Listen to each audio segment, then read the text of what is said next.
Oi, gente, tudo bem com vocês? Eu sou Giovana e sejam bem-vindos a mais um episódio do quadro Fora de Série, que é um espaço para a gente falar um pouquinho sobre tudo, mas com um olhar fora do comum. E hoje nós estamos aqui para falar sobre o Agosto Dourado, que, para quem não sabe, neste mês de agosto é celebrada a campanha de incentivo e conscientização sobre o aleitamento materno. E para falar comigo sobre esse assunto, eu estou aqui com uma profissional na área, que ela é fonoaudióloga e realiza consultorias de amamentação. Então seja muito bem-vinda, Heloíse. Obrigada pelo convite. É uma honra estar aqui falando com você sobre um tema tão importante que é o aleitamento materno. E eu quero que você comece para nos contextualizar, contando um pouquinho da sua trajetória profissional, porque como eu estava te dizendo aqui no antes da gente começar a entrevista, eu como uma leiga no assunto, não entendi qual que era a relação, né, entre você ser fonoaudióloga e trabalhar com amamentação. Então nos explique sobre qual é a relação entre isso. Tá bom. Então, eu já sou fonoaudióloga já fazem alguns anos aí, e desde que eu me formei, eu já comecei a trabalhar com bebê, que o primeiro emprego que eu tive, por coincidência, né, foi cair de paraquedas dentro de um hospital. Então, é uma área que eu já me identificava na faculdade, que se chama fonoaudiologia hospitalar. E aí eu me formei e falei, não, eu quero ir para essa área. E deu tudo certo, o meu primeiro emprego, então, foi dentro de um hospital, e eu era responsável por duas UTIs, a UTI neonatal e a UTI geral. E dentro da UTI neonatal, a gente precisa avaliar os bebês, a sucção dos bebês, para poder introduzir eles em seio materno, para eles mamarem no peito, basicamente. Então, a fonoaudiologia, a relação da consultoria em amamentação, tá aí, né? Uhum. Nessa questão de conseguir avaliar a sucção, a boca do nenê e todas as estruturas do rostinho para poder liberar ele para mamar.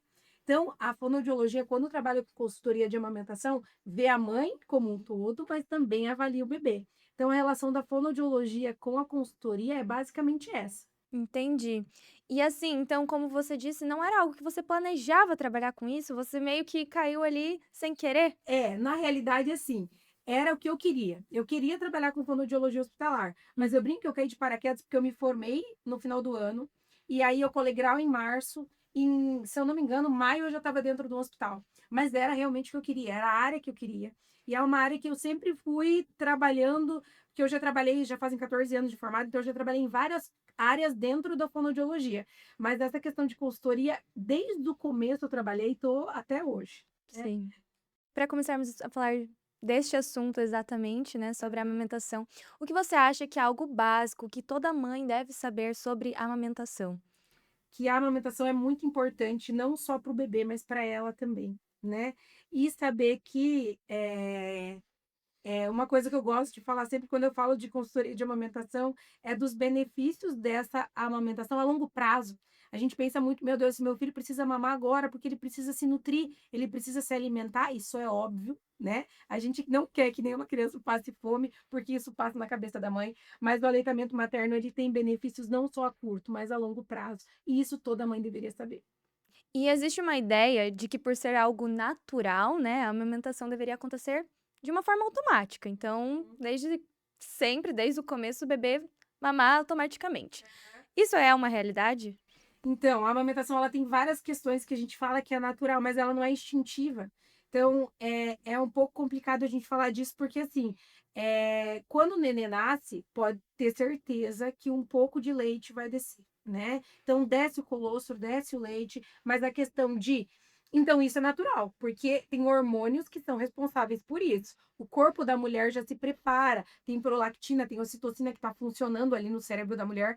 Então, o corpo humano está se preparando para isso. Agora, tem outras questões que não são naturais. Como que eu seguro o meu neném para amamentar? Que posição que eu coloco ele? A boca dele tem que estar aberta, tem que estar meio aberta. Como que eu faço isso? Isso não tem como ser natural. A mãe precisa aprender. E o bebê também vai aprendendo com a mãe várias coisas, né? Então a sucção do nenê também, ela já vem pronta, né? Tem mãe que fala, ah, ele nasceu, já estava com a boca aberta para mamar. Então a sucção tá ali, mas ela pode ser, ela às vezes precisa ser aperfeiçoada, melhorada, né? Então tem umas coisas que são naturais, mas outras a gente precisa aprender. Uhum. E eu vi que você citou algumas dúvidas aí que são comuns de o que fazer. E quais são as principais dificuldades que as mulheres chegam para você, então, eh, perguntando, né, sobre a amamentação? Eu acho que o carro-chefe, que as mães têm muita dúvida, é se o leite delas é fraco. E outra dúvida que eu vejo muito, muito mesmo é quase toda mãe que não tem um pouquinho de orientação, que deveria ter, mas acaba não tendo no começo, acho que não tem leite. Porque o colostro, que é o primeiro leite que vem quando o neném nasce, ele sai em pouca quantidade. Então, quando a gente olha na internet, ou quando a gente vê as mães amamentando, a gente vê leite pingando, a gente vê leite esguichando do leite do peito da mãe, e nos primeiros dias isso não acontece. Isso vai acontecer no decorrer dos dias, depois que o bebê começa uma sucção mais efetiva, né? Quanto mais o bebê mama, mais leite a mãe produz. E aí isso dá um pânico. Você aperta seu peito, às vezes não sai nada. Mas quando o nenê não suga, sai, né? Então acho que Uhum. a dúvida carro-chefe nos primeiros dias a mãe acha que não tem leite. Aí a pergunta é: eu tenho leite? É suficiente para o meu bebê? Né? Então acho que o que mais aparece para mim no consultório e na vida, acho que é essa. E como uma mãe pode perceber que se é uma dificuldade apenas de adaptação, como você disse, porque no começo não sabe mesmo, se é mãe de primeira viagem, principalmente, como que você vai saber se nunca teve essa experiência antes, né? Mas como você percebe se é um problema de adaptação ainda, que pode ser resolvido facilmente, ou se é algo que precisa procurar uma ajuda profissional? Então, de orientações que eu sempre passo para a mãe é assim: olha se o bebê tá tudo bem, se ele mama, né, a cada 2, 3 horas. Eu sei que a gente orienta a alimentar a livre demanda, então quando o nenê quiser mamar, ele pode mamar, mas o nenê ele tem que estar acordando para mamar, né? Então eu sempre falo: o nenê acorda para mamar, tá mamando, quanto tempo? Tá mamando um tempinho, pelo menos, né? Tem fralda de xixi, tem fralda de cocô. Esse nenê, quando toma banho, ele chora um pouquinho para a gente ver que ele está ativo. Então, tem várias questões que a gente pode ir observando, né? E essas dicas são algumas delas que a gente observa num contexto geral, né? A gente consegue observar essas questões para ver se a amamentação está fluindo bem ou não. Sim.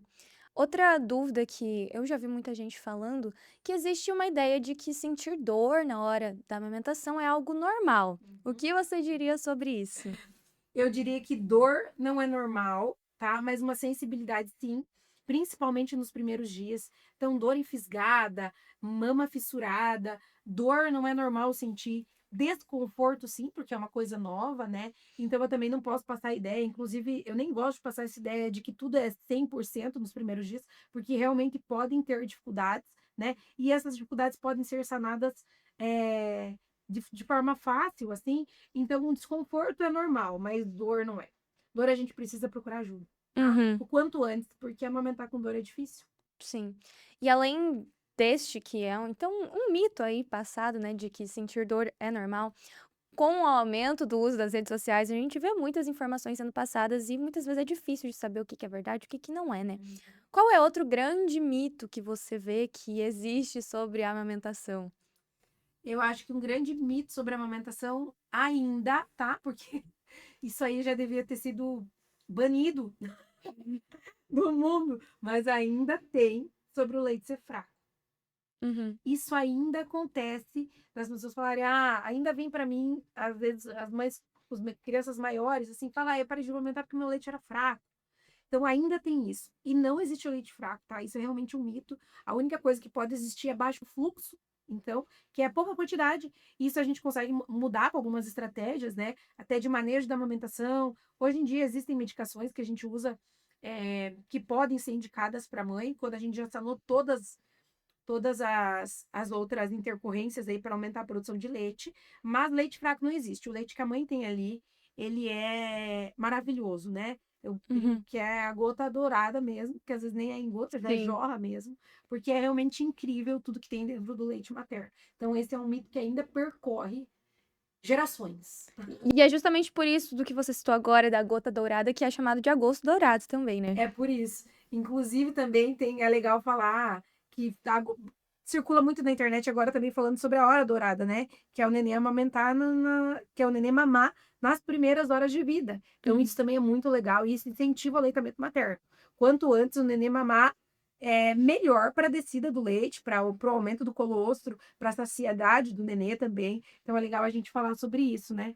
E o agosto dourado, ele tá aí para isso. A gente trabalha bastante na primeira semana de agosto, que é a semana mundial da amamentação, mas o Hum, agosto dourado tá aí para a gente falar o mês inteiro sobre amamentação e sobre conscientização, né? Incentivando as mães a amamentar. sim. Então, você já citou agora que um dos maiores mitos é isso sobre o leite ser fraco, e antes você falou também sobre os benefícios, mas você pode nos citar mesmo alguns dos benefícios de amamentar com leite materno, né, não com outros leites, a criança? Aham.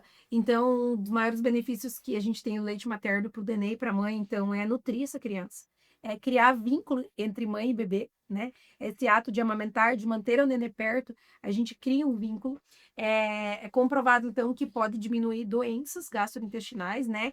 Quando a mãe amamenta, então, tem os benefícios para ela, porque nos primeiros dias a mãe pode sentir um pouco de cólica quando está amamentando. Então, isso quer dizer que o útero está voltando para o tamanho normal, ele está tendo contração. Isso é muito importante também, né? Também a gente tem benefícios voltados para o desenvolvimento intelectual da criança.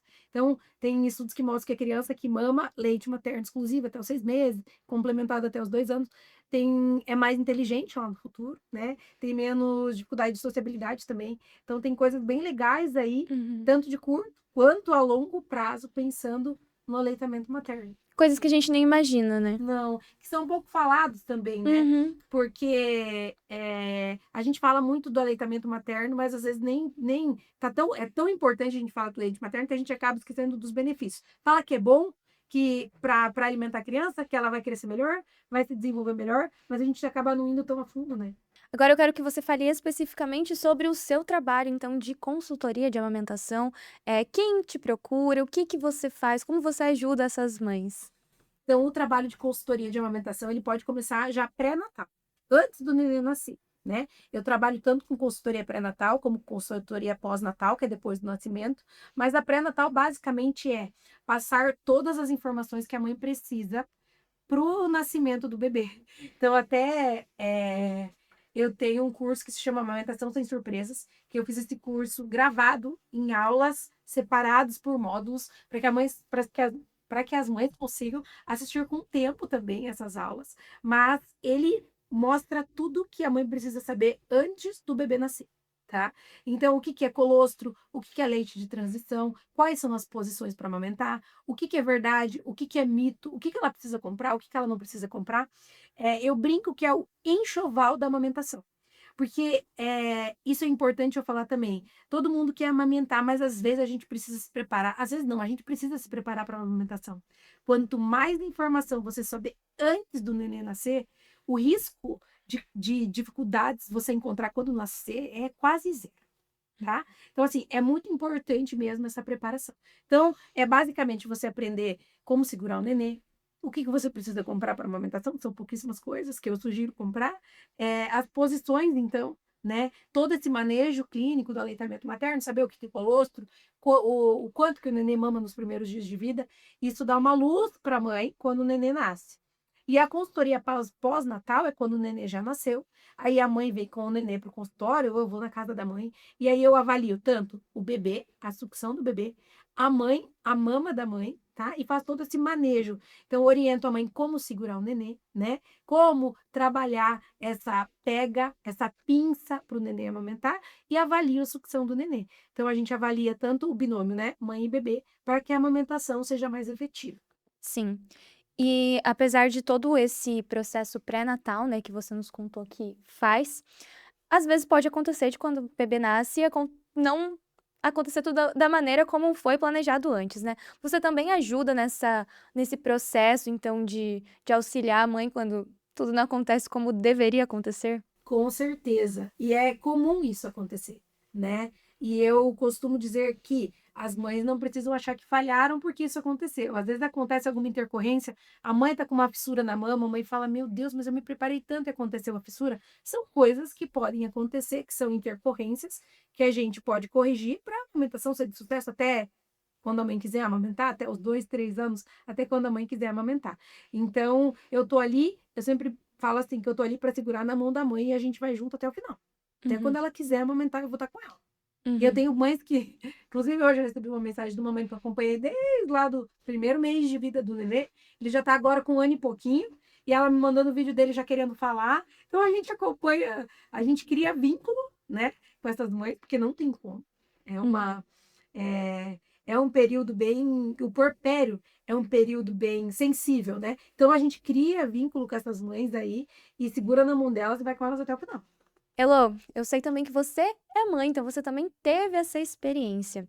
Você passando por todo esse processo que antes e continua, né, agora auxiliando outras mães a passarem, alguma coisa mudou na sua visão, na sua experiência sobre, a amamentação? Várias coisas, várias coisas. Então eu tenho o Álvaro, ele já tem 4 aninhos agora, mas ele mamou até os 2 anos, né? Então eu passei por todas as eu brinco, eu passei por todas as fases da amamentação, que é o que eu vejo que as mães passam no consultório. Mas o olhar clínico, ele ficou muito mais afetivo, né? De entender realmente as dificuldades, daquele processo, não só da amamentação, mas do puerpério em si, né? Então eu costumo brincar que tudo mudou. O olhar para a mãe mudou. O carinho que eu sempre tratei a mãe com um carinho enorme, mas olhar para aquela mãe de uma maneira diferente, com certeza isso mexeu comigo e mexe até hoje, né? Porque eu entendo a angústia daquela mãe. Eu já entendia antes, agora eu entendo muito mais, né? Uhum. E as mães vêm para mim, geralmente vêm para mim com dificuldade. Então não é, as mães acabam não vindo para mim quando tá tudo bem. Quando tá tudo bem, elas estão em casa, elas estão amamentadas tranquila. Então elas vêm para mim quando elas têm alguma dificuldade, né? Então cabe a mim, além de trabalhar para diminuir essa dificuldade, zerar essa dificuldade, acolher essa mãe. Então, acho que isso mudou muito. Tornou um trabalho muito mais afetivo, muito mais humano. É muito mais S humanos de entender as Uhum. dificuldades e acolher o que ela me traz, né? Porque hoje em dia a gente vê que na internet nada pode. Nada Uhum. pode. Então eu consigo olhar para essa mãe com um olhar carinhoso a ponto de explicar isso de outra maneira, né? Porque a mãe já tá ali com um monte de informação que às vezes nem é, além de tudo é errada, né? E ela se sente incapaz ou se sente uma menos mãe por estar fazendo alguma coisa que ela viu na internet que estava errado, Sim. né? Então a maneira de acolher ela, de falar, não, você não pode fazer isso, eu acho que não é bem por aí, né? A gente precisa acolher ela de outra forma. Tem esse olhar empático aumentou 1000 vezes. Uhum. E agora, você falou recém que acompanha as mães até quando elas quiserem amamentar e que isso até cria vínculos, mas existe um período, assim, indicado para parar de amamentar ou isso é muito individual? A orientação é aleitamento materno exclusivo até os 6 meses e complementado até os 2 anos. Complementado até os 2 anos é porque a criança começa a comer a partir dos 6 meses, né? Então, o Uhum. leite materno ele vira um complemento.